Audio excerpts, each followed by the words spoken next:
England, we didn't have anything. The BCCI had said there was no need for an inquiry into that loss.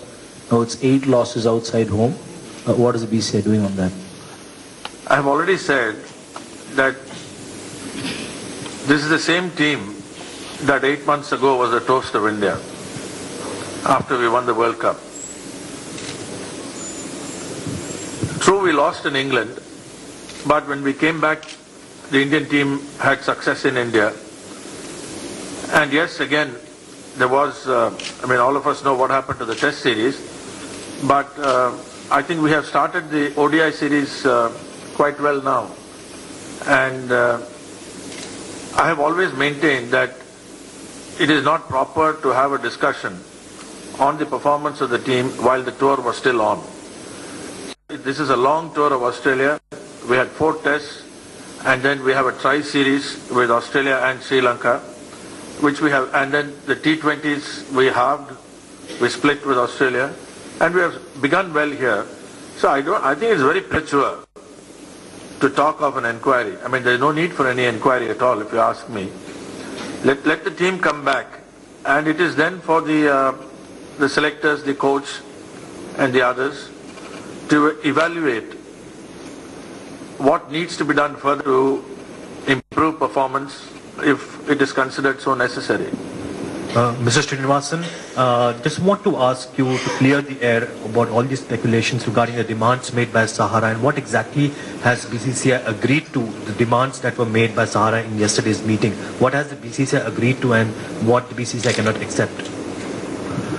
Well, actually, without going into it, the specifics, because I believe that this is a matter which should be discussed in private between Sahara and the BCCI, and it is not a matter. These contractual aspects are not issues which can be discussed in the public glare.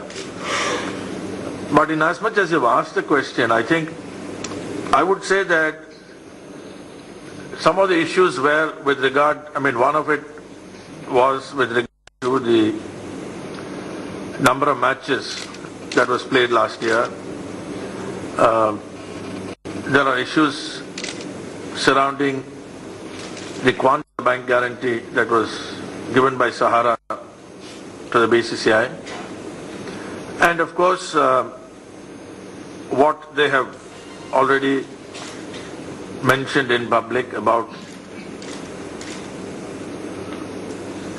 the composition of their team in the context of non-availability of some players, and whether that issue should be addressed. The BCCI has responded positively within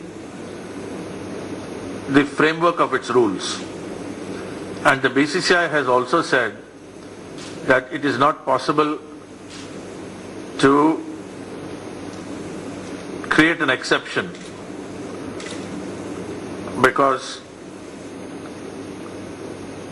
observance of the regulations strictly is important to the integrity of the league.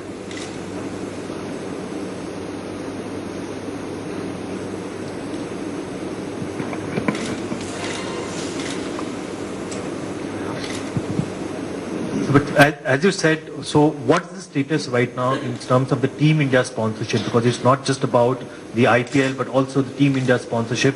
Were there any talks regarding that? What exactly is the position of Team India sponsorship at the moment?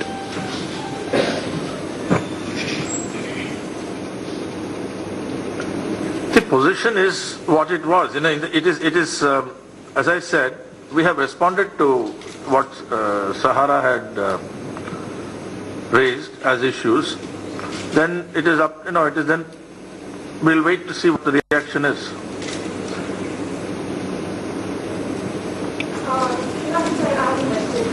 would you say that your BCCI as a president has been most challenging, considering